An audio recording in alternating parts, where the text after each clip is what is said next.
Well, I'm totally thrilled to see so many people here this morning gathered to listen to the story of what many, many people, including outstanding Slovak historians, regard as perhaps the most important single event in Slovak history in the 20th century, and that's the Slovak National Uprising in 1944.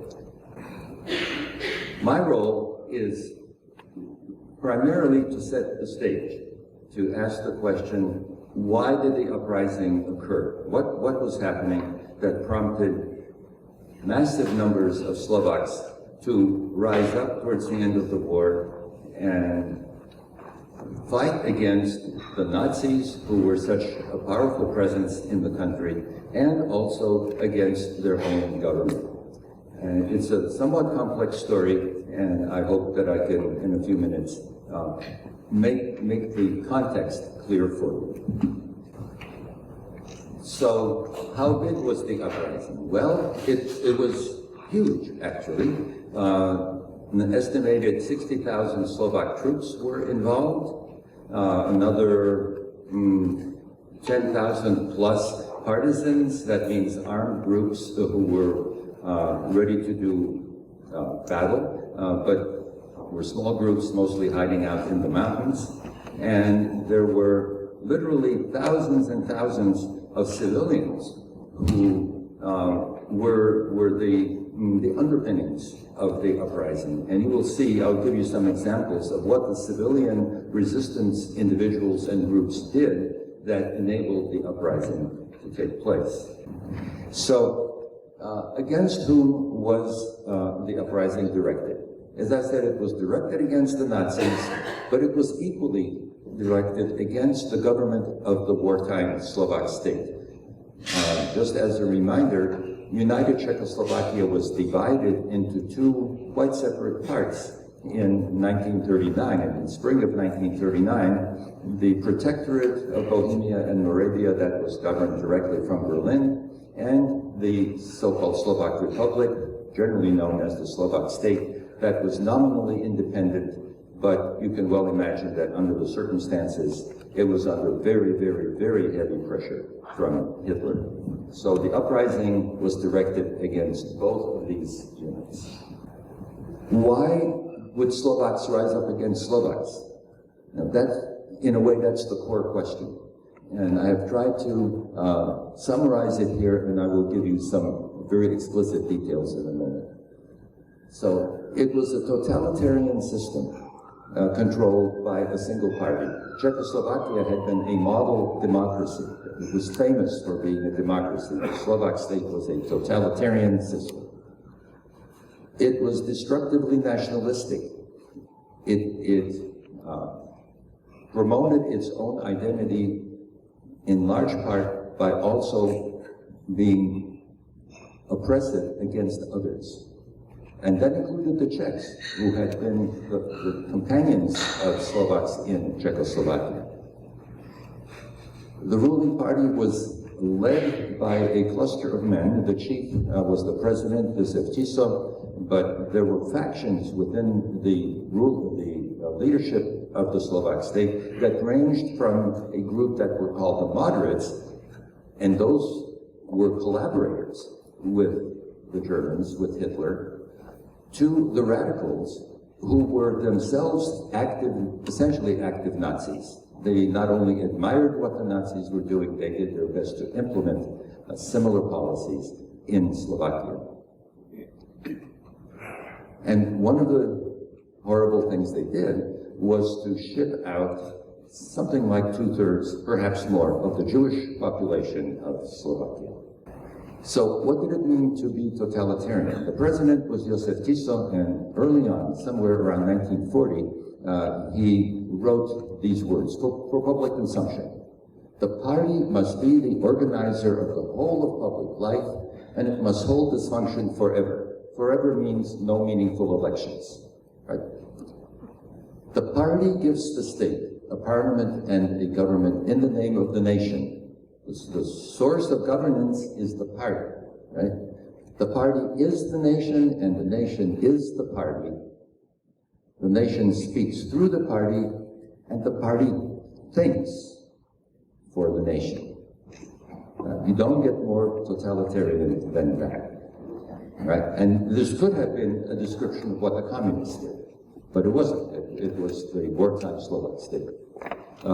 There was a sort of a theoretician and spokesman for the party who wrote these words: "The values of democracy are discredited. The authoritarian principle now shows the way." So he was looking to Germany as a model. If we sincerely want to build a totalitarian party, not the least bit ashamed of using that word, which would be the bearer of political power and representative of a united nation, we must follow where Germany has gone, but without the intention to imitate it. The way I understand that is that we will do it our own Slovak way, but we will follow the model set by Germany. It was extremely nationalistic, and the prime targets of this nationalism included the Czechs. And they were abused with slogans such as the ones I put up there, Češi peši do Prahy, that means Czechs on foot to Prague, we don't want you anymore. Czech, Maďar, Žid, všetkých treba byť, even worse. Czech, Hungarian, Jew, time to beat them all, and there were beatings. Sometimes the slogans were way worse than this, and there were some physical attacks. And more than half of the Czech population of Slovakia was expelled by government action. It's not that they packed their bags and left because it was uncomfortable. They were expelled. It was allied with Germany in a great many ways, and here are some examples. Slovakia signed multiple treaties with Germany, and those treaties aligned, formally on paper, aligned Slovakia with the policies of Germany in the international sphere and also domestically, so that Slovak industry could serve the needs of the Germans. It formally declared itself to be an ally of Germany. Now, it was called an ally of Germany by other nations, but that was for a good reason. It had signed the so-called tripartite pact, which formally declared it to be an ally of Germany and also Italy and Japan. It sent thousands, tens of thousands of troops to support the German invasions of Poland and Russia, and via the Tripartite Act, and apparently also in other pronouncements which I haven't tracked down, it declared war on the United States and on Great Britain. And it was virulently anti-Semitic. So it enacted a whole series of legal measures starting within a month or two of becoming an independent state that were directed against the Jews, progressively more and more stringent, and at the end, many people say they were perhaps even worse than the policies in effect in Germany. One of those policies was the policy of Aryanization. So you recognize Aryan, right? The Aryans, the master race. This entitled Slovaks to demand Jewish-owned businesses. You could submit a little petition. The business would be confiscated from the Jewish owner, handed over to the Slovak. And there were so many cases where the Slovaks were not competent to run those businesses that they failed. And the government had to step in to rescue them, and it cost the government money to support the process of Aryanization. And it shipped out most of the Jewish population, put them in German hands, and this passes my understanding. It signed a treaty by which it paid 500 Reichsmarks, not a small sum in those days, to Germany, for Germany to take out a Jew per person, 500 Reichsmarks paid to Germany to take the Jews, and so-called transportation costs on top of that. And the great majority of those people taken away, of course, died in concentration camps. I told you that The civilian component of the anti-Nazi resistance and anti-Slovak state resistance was really important. And it started a long before the uprising. The uprising started August 29, 1944. Civilian resistance started the moment that Hitler took control of Czechoslovakia, and that was true in virtually every country that Hitler took over. The civilians just were not going to put up with it. And they formed small resistance groups, basically independently of each other. And it was in many ways a good thing, because when those groups were discovered, as so many of them were, and their members were arrested, they did not automatically lead to everybody else. They were sufficiently isolated. However, if you're going to have an uprising, then you have to bring everybody together. So that was a challenge later on.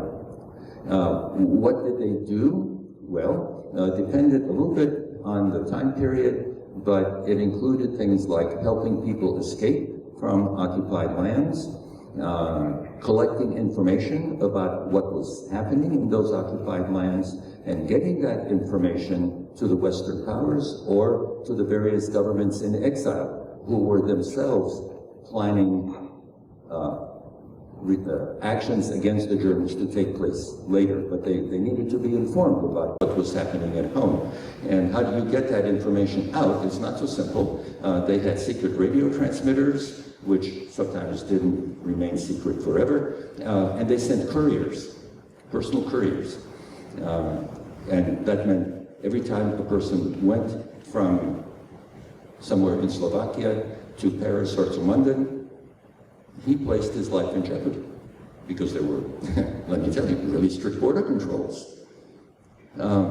They brought information and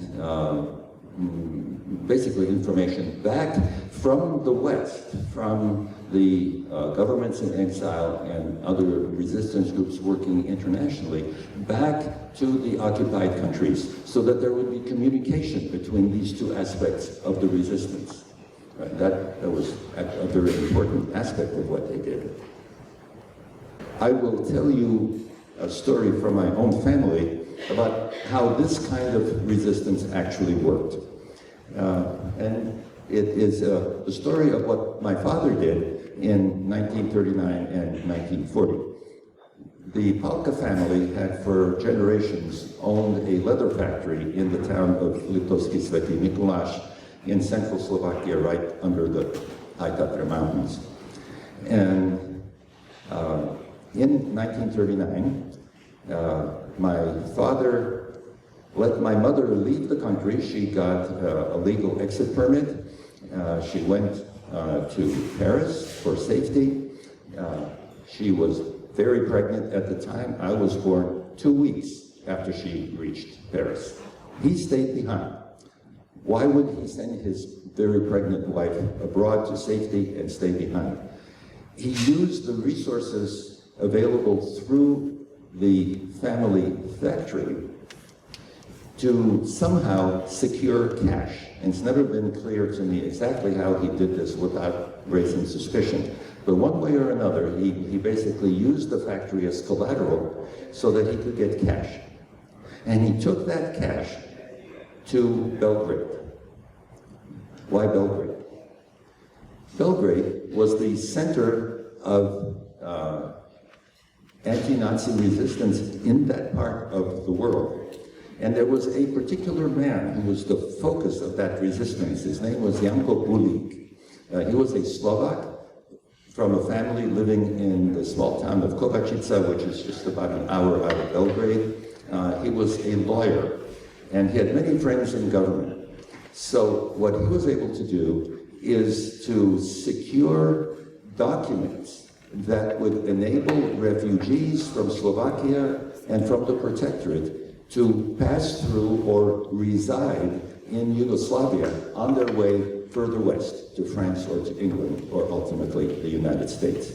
So this was essential for the escapees. And they had to have those documents because otherwise the Yugoslavs would arrest them. That was no good.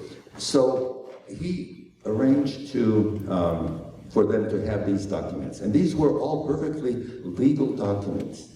They were signed by the appropriate officials, they were stamped, they could be shown as documentation to anybody who inquired about your identity. The only thing was that they were issued in somebody else's name. So they disguised the identity of the holder of that identification documentation. Now, in order to do this, you had to pay money, because sometimes you had to pay bribes, sometimes you had to provide just money for food and housing, sometimes you had to help with transportation, and that's where my father's money went, was to support the activity of Janko Bulik and his associates in helping refugees from the Czech lands and Slovakia transit through Yugoslavia. And I had a lapse of memory this morning. I meant to bring a passport that he ultimately gave to my father that was issued not in the name of my father, Jan Palka from Liptovský Svatý Mikuláš, but in the name of Janko Pavković from Novi Sad in Serbia. And that passport, a little red booklet with his photograph in it, that kept us, our family, safe in occupied France, where the Gestapo was running around, in so-called free France, where it was still dangerous, on our journey through Franco-Spain, on into Portugal. So the kind of work that Bulik did for all refugees also helped my family to survive. Well, here is a photograph taken at Easter time, 1940. So the second from the left is Janko Bulik, the second from the right is my father. The other three men in the back row are other members of the resistance. The older couple are Janko Bulik's parents, and the young boy in front is his son, Jano Bulik, at about age 10. Following the war, well, let me back up. Most important part of the story. Janko Bulik was betrayed.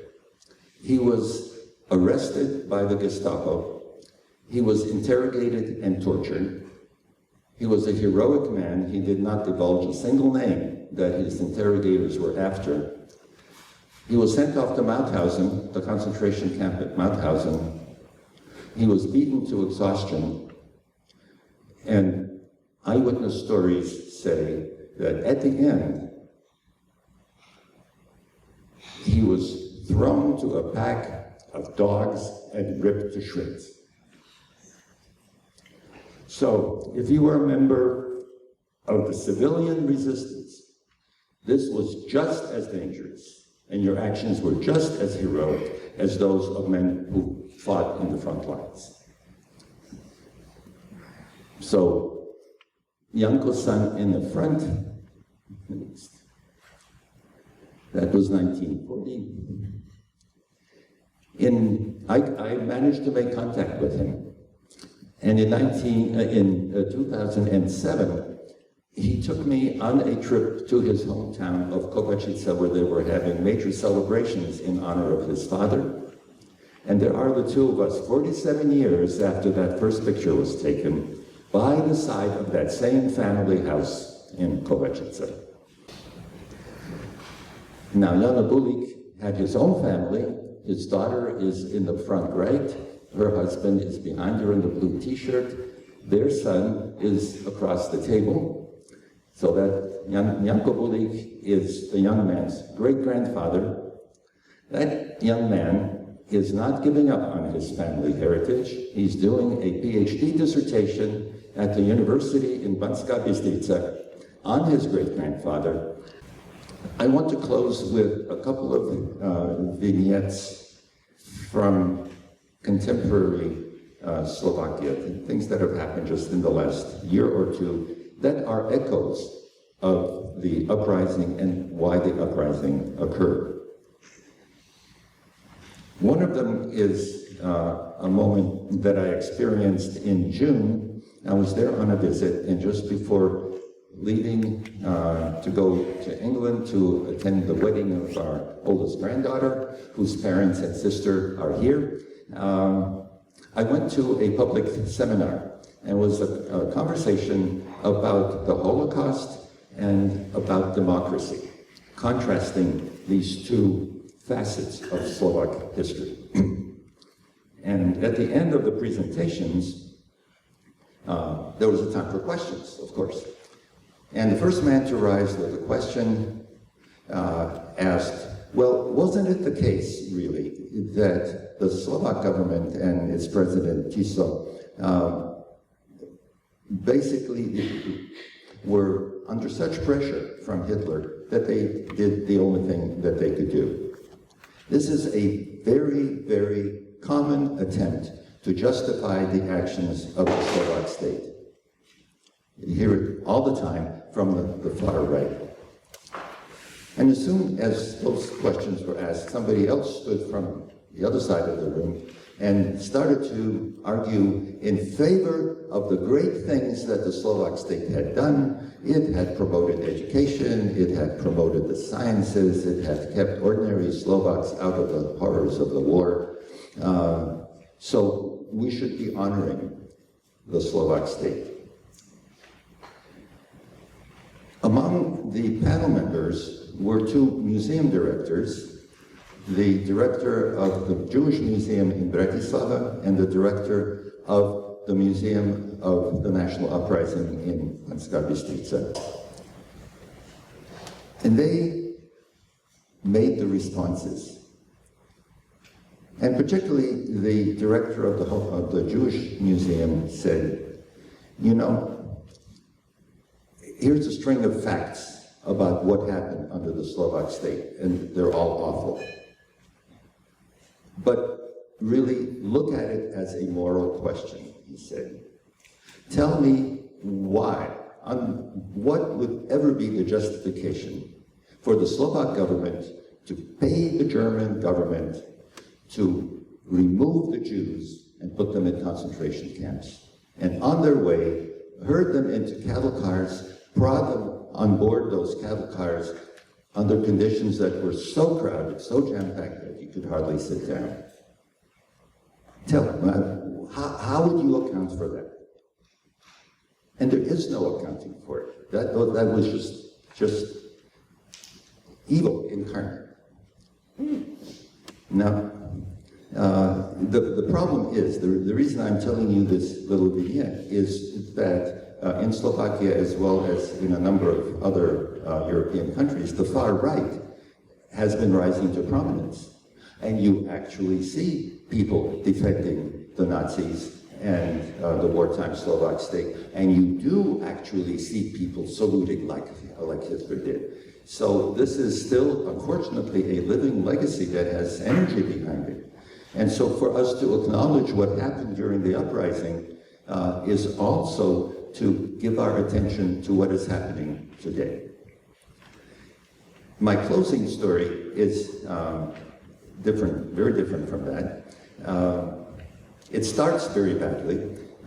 In the spring of 2018, there was a horrible murder in Slovakia. An investigative journalist by the name of Jan Kuciak was assassinated, as was his fiancée. And it was pretty clear that this was an ordered assassination. Somebody requested this, and the suspicion has been from the beginning that it had to do with his prolonged investigation of ties between people high in the Slovak government today and the mafia. But what happened after that assassination? There was a small group of young people in their 20s and 30s who organized a movement called Zaslušné Slovensko, for a decent Slovakia. And they organized demonstrations in which people by the tens of thousands came out in all the major cities and towns of the country, week after week after week, in the biggest demonstrations that had been seen since the days of the Velvet Revolution. And they had an impact. The Minister of the Interior resigned. The Ministry of the Interior runs the police and the circuit police, so this is significant. The Prime Minister resigned. And not long after that, Slovakia elected its first woman president, who ran on a ticket of decency. And she won, maybe not by a landslide, but a very, very substantial majority. So her person had mobilized the energies of the decent side, of the forward-looking side, of the humane side of Slovak society. And I want to close with just a couple of photographs. So this was a demonstration organized by Zaslužné Slovensko, November 17, 2018. It's about a year ago. And it was in Bratislava at the square of the National Uprising, and started in the afternoon and continued on into the evening. At the end of the speeches and the musical performances and so on, a small group of singers took to the stage, and you can see a canopy in the lower left. That's where the microphones were. And they took to the stage, and they started to sing the national anthem. And all those people sang with them. And as you see in the last picture, there, they took out their cell phones, and they turned the lights on, and they waved. And when you see a video of that, it's quite something.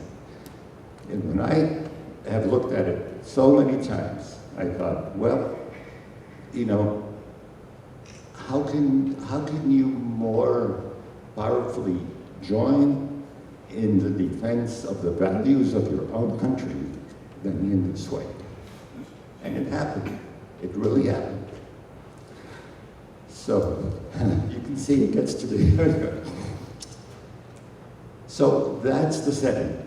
You know, we had the uprising. There was abundant reason for having the uprising. It included many heroic actions. We will hear many of those stories today. And its significance has not gone away by any means.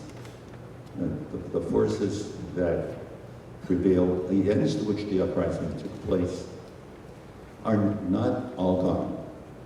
But this kind of event makes me very hopeful that the forces of good will, in fact, prevail. Thank you.